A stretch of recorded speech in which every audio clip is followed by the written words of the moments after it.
Hello everyone, आप मौजूद हैं न्यूज़ 18 इंडिया के यूट्यूब पेज पर और हम लाइव हैं। एक बार फिर से हम लाइव आए हैं क्योंकि जो गाजियाबाद में ट्रिपल मर्डर हुआ है उसमें अपडेट के साथ हम लाइव मौजूद हैं। हमारे सहयोगी अमित सिंह जो कि ग्राउंड जीरो पर मौजूद हैं, उनसे हम रंजिश के पूरे मामले के बारे में बातचीत करेंगे। और अब से कुछ देर पहले आईजी मेरठ भी वहां पर पहुंची है स्थिति की समीक्षा करने के लिए, वो हम अमित से जानेंगे। और आप हमारे साथ जुड़ सकते हैं हमारे यूट्यूब पेज पर। जितने दर्शक हमारे साथ जुड़ेंगे, अगर आपकी कोई सवाल है तो नीचे कमेंट सेक्शन में लिखिए, अगर वो जरूरी होगा तो मैं आपका सवाल लूंगी। अमित, आप ग्राउंड जीरो पर मौजूद हैं, बिल्कुल फिल्मी स्टाइल में इस मर्डर को अंजाम दिया गया।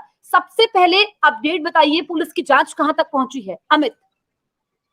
देखिए, सबसे पहले तो अपडेट बता दूं कि यहाँ पर जो है थोड़ी देर पहले यहाँ पर आईजी मेरठ पहुंचे थे। उन्होंने पूरे इस घर का मुआयना किया है, क्राइम स्पॉट का उन्होंने मुआयना किया है और उसके बाद यहाँ से वो निकल गए हैं। जब उनसे हमने बातचीत करने की कोशिश की, उनसे तमाम एंगल के बारे में पूछने की कोशिश की कि तमाम एंगल वो कौन से हैं जिस पर पुलिस लगातार इन्वेस्टिगेशन कर रही है, तो उन्होंने कहा कि कोई भी ऐसा एंगल नहीं हम छोड़ेंगे जिस पर पुलिस इन्वेस्टिगेशन ना करे। हर एंगल से पुलिस इन्वेस्टिगेशन करेगी, क्योंकि ये जो ऐसा मामला है कि ये पुलिस के लिए भी सिरदर्द बना हुआ है। क्योंकि बॉलीवुड की फिल्मों में हम देखते हैं कि बदमाश घर में दाखिल होते हैं, मेन एंट्री से नहीं दाखिल होते हैं, ऊपर छत से दाखिल हो या फिर किसी और जगह से दाखिल हो, ताबड़तोड़ फायरिंग करते हैं, घर के सदस्यों की हत्या कर देते हैं और उसके बाद फरार हो जाते हैं और पुलिस सबसे आखिर में आती है। कुछ इसी तरीके की तस्वीर यहाँ से भी देखने को मिली है जसप्रीत। यहाँ पर बदमाश जो है, सबसे पहले तो मैं एक तस्वीर आपको यहाँ पर दिखा देती हूँ। देखिए, ये घर का मेन गेट है, ये मेन गेट बंद था, इस पे ताला लगा हुआ था और दो ताले लगे हुए थे और इस गेट से बदमाश दाखिल नहीं हुए हैं। इस गेट से दाखिल नहीं हुए, वो कोई और रास्ते से दाखिल हुए और जो सबसे ताबड़तोड़ जो फायरिंग की है बदमाशों ने फिल्मी स्टाइल में, जिसमें 3 लोगों की मौत हुई है, काफी दुखदाई है क्योंकि 3 लोगों की मौत काफी दुखदाई है और एक महिला जो बुजुर्ग महिला, उनको भी गोली लगी है, हालत काफी नाजुक बनी हुई है, अस्पताल में उनका इलाज चल रहा है। और जो सबसे पहला जो ताबड़तोड़ गोली चली है वो यही स्पॉट है।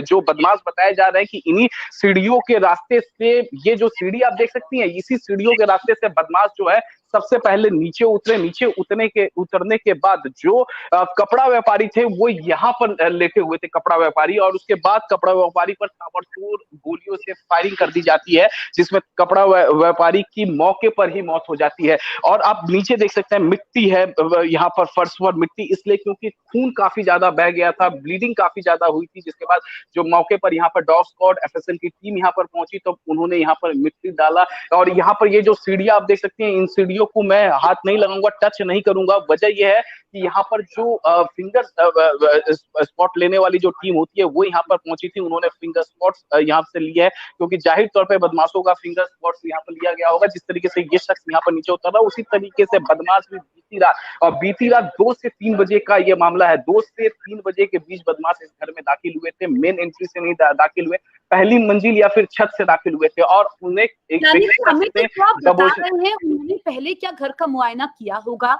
उनको घर के बारे में पता था कि कहां से एंट्री है, कहां से बाहर निकलने का रास्ता है, तो क्या कोई पुरानी रंजिश है? इस बारे में आपकी परिजनों से बातचीत हो पाई है, परिवार से बातचीत हो पाई है? क्या ये मामला पुरानी रंजिश का है? सबसे पहले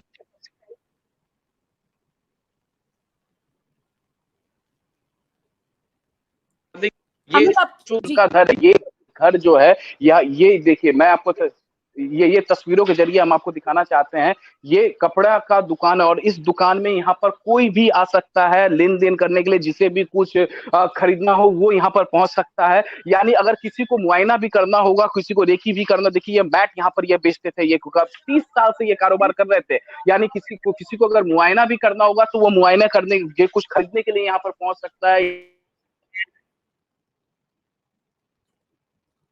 यहाँ पर उनके साथ समय बिता सकता है, वो समय समझ भी नहीं पाएंगे। ये भी एंगल से ये पूरे मामले की इन्वेस्टिगेशन की जा रही है। और एक तस्वीर अब मैं आपको यहाँ पर दिखा दूं। देखिए, जो उनके परिजन है ना, वो लगातार सुबह से जो है यहाँ पर, जिस तरीके का ये पूरा मामला है, परिवार में 3 लोगों की मौत हुई है, ताबड़तोड़ फायरिंग हुई है, उसके बाद इलाके के लोग सदमे में है, परिजन सदमे में है और इसी वजह से जो कोई भी उनके जो रिश्तेदार सुन रहे हैं वो यहाँ पर पहुंच रहे हैं। यहाँ पर हम कुछ लोगों से बात करने की कोशिश करते हैं। ये बताइए, आप कहाँ से आए हैं?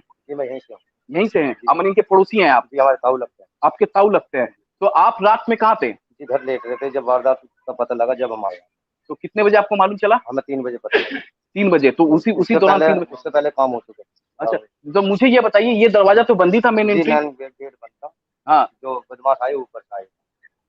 तो जसप्रीत आप सुन सकते हैं, जितने भी लोग हैं वो सब यही कहेंगे कि जो मेन एंट्री का दरवाजा था वो बंद था, और जो कपड़ा व्यापारी थे, कपड़ा व्यापारी यहाँ पर सो रहे थे, और इसके बाद ताबड़तोड़ यहाँ पर फायरिंग हुई है, ताबड़तोड़ फायरिंग हुई है यहाँ पर। ये वो तस्वीरें हैं, ये आप देख सकते हैं, ये वो नजारा। मैं ज्यादा अंदर नहीं जाऊंगा क्योंकि क्राइम टीम यहाँ पर पहुंची थी, और उन्होंने जो दोबारा भी आ सकती है तो एविडेंस नष्ट। मैं आपको ना जरा यहाँ पर सीढ़ियों की ऊपर की तस्वीरें यहाँ पर जरा दिखा देने की कोशिश करूंगा कि यहाँ पर किस तरीके से, क्योंकि ये जो सीढ़ियों के ऊपर हम जा रहे हैं, पहली मंजिल है, और उनके जो जो दोनों बेटे थे, वो दोनों बेटे यहीं पे सो रहे थे।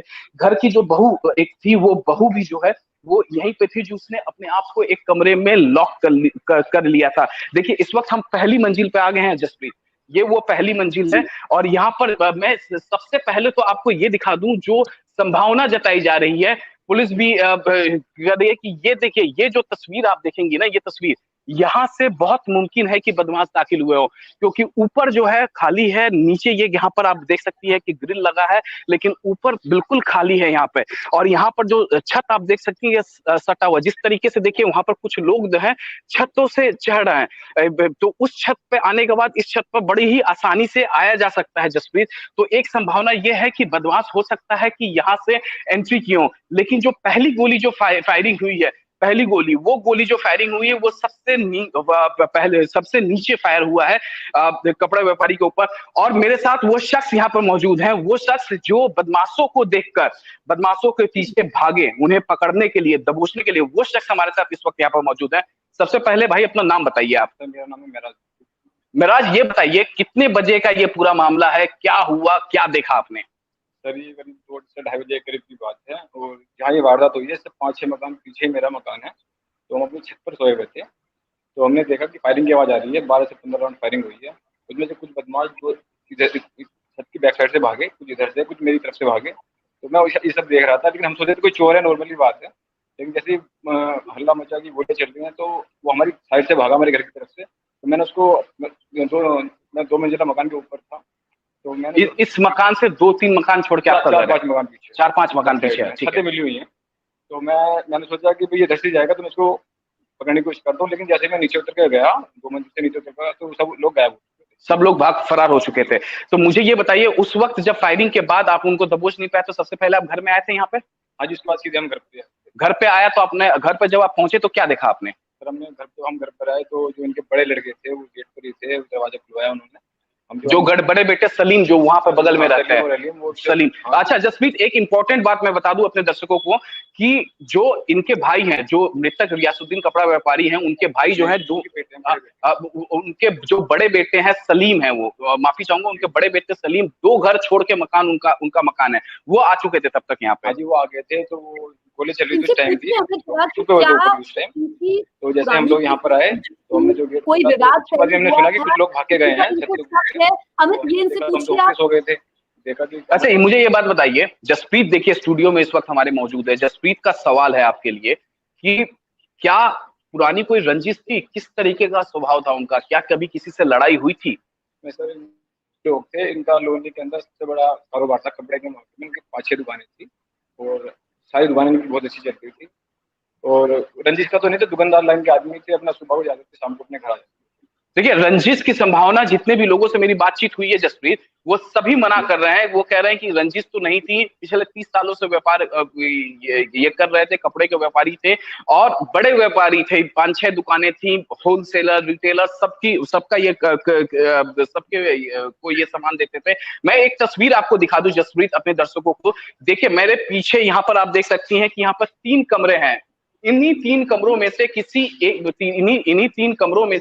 एक कमरे में जो उनकी बहू थी वो छिप गई थी, और उसी बहू पर जो है नजर नहीं पड़ी बदमाशों की, जो कि अभी अस्पताल में बताई जा रही है। तो जाहिर तौर पे पुलिस उस बहू से इन्वेस्टिगेशन करेगी, पूछेगी, जानकारी हासिल करने की कोशिश। चेहरा उन्होंने देखा था, क्योंकि बदमाशों का चेहरा देखा था, क्योंकि वो बहुत बड़ा एविडेंस होंगी, क्योंकि वो जो हुलिया बताएंगे पुलिस उसी हुलिया के मुताबिक केस बनवाएगी, और केस बनवाने के बाद जो है बिल्कुल, मामले को देखिए, इन्वेस्टिगेट गुत्थी को करेगी। लेकिन सुलझाना अमित पुलिस के लिए बड़ी चुनौती है, क्योंकि दिल्ली एनसीआर का इलाका है, गाजियाबाद की लोनी इलाके में, और इनका बहुत बड़ा व्यापार था। 3 लोगों का मर्डर होता है एक साथ रात के अंधेरे में, और गोलियां चलाते हैं बदमाश। ऐसा लग रहा है, जो तस्वीरें आप दिखा रहे हैं, जो स्थिति है कि पहले मौके का वो मुआयना करते हैं, उसके बाद इस वारदात को अंजाम देते हैं। तो पुलिस का क्या कहना है, किस एंगल से पुलिस जांच कर रही है? क्योंकि आपने बताया कि तिजोरी भी खुली हुई थी, तो क्या ये मामला लूट का भी हो सकता है?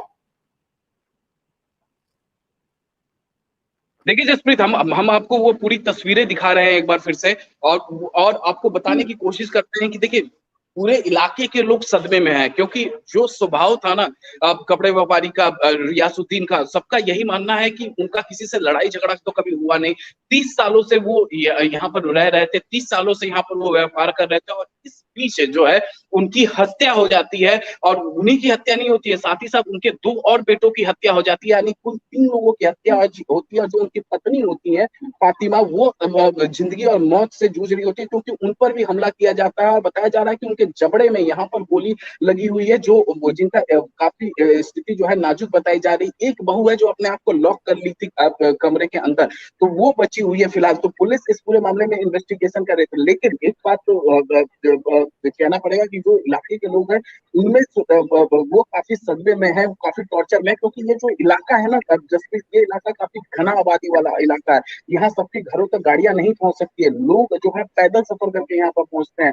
मार्केट का एरिया है, लोग यहाँ पर खरीदारी करने के लिए पहुंचते थे, तो लोग यहाँ से खरीदारी करके अपनी गाड़ियों में जाने के लिए उन्हें 500 मीटर तक का सफर करना पड़ता था। और यहाँ पर जो आबादी है वो काफी घनी है, और लोगों का जो छत है एक दूसरे पर से सटा हुआ था। जाहिर तौर पे जब बदमाश भागे, जैसे कि हम हॉलीवुड और बॉलीवुड के फिल्मों में देखते हैं कि बदमाश वारदात को अंजाम देने के बाद एक छत से दूसरे छत, तीसरे छत भाग रहा होता है, इलाके के लोग या फिर जो फिल्म का हीरो होता है वो पीछे की उसके भागता है छतों के जरिए। ठीक उसी तरीके की तस्वीर बीती रात यहाँ पर देखने को मिली, जब बदमाश जो है छतों के रास्ते से उधर फरार होने की कोशिश कर रहे थे। इलाके के लोग कुछ उनके पीछे भागे, लेकिन इलाके के लोग उन्हें पकड़ नहीं पाए, क्योंकि कुछ इलाके के लोगों को उन्होंने धमकाते हुए हवाई फायरिंग भी की, बदमाशों हवाई फायरिंग की। और ऐसा यहाँ के लोगों ने साफ साफ लफ्जों में कहा है कि हवाई फायरिंग की गई है, जिसके बाद इलाके के लोग सहम गए, इलाके के लोग आगे उनको दौड़ा नहीं पाए, उनको पकड़ नहीं पाए, और इसी का फायदा उठाकर भागे। तो फिलहाल ये सब जब वाकया हुआ तो यहाँ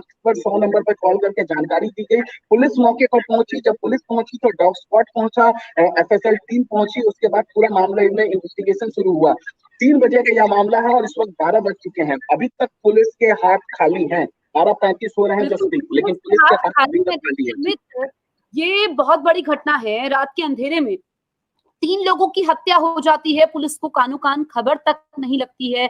आप समझिए इस स्थिति की गंभीरता को। जो हमारे सहयोगी अमित ने बताया कि अब से कुछ देर पहले आईजी मेरठ मौके का मुआयना करने पहुंचे, यानी कि इस केस की गुत्थी को सुलझाना इस वक्त पुलिस के लिए बड़ी चुनौती है। 3 लोग एक ही परिवार के जिनकी हत्या हो जाती है, बहू जो अपने आप को लॉक कर लेती हैं, वो अभी मानसिक सदमे में है और होंगी भी, क्योंकि उनके परिवार के लोग चले गए हैं। ऐसे में आपसी रंजिश की बात परिजन नकार रहे हैं। अब पुलिस तथ्यों को खंगाल रही है। अमित, आप नजर बनाए रखिए, फिर से हम आपसे आगे अपडेट लेंगे। फिलहाल आपका इस तमाम जानकारी के लिए बहुत बहुत शुक्रिया अमित।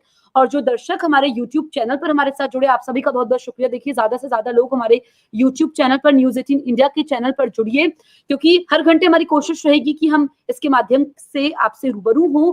और जो भी आपके विचार हैं, कुछ आप हमसे पूछना चाहते हैं, नीचे कमेंट सेशन में आप लिख सकते हैं। सभी का बहुत बहुत शुक्रिया।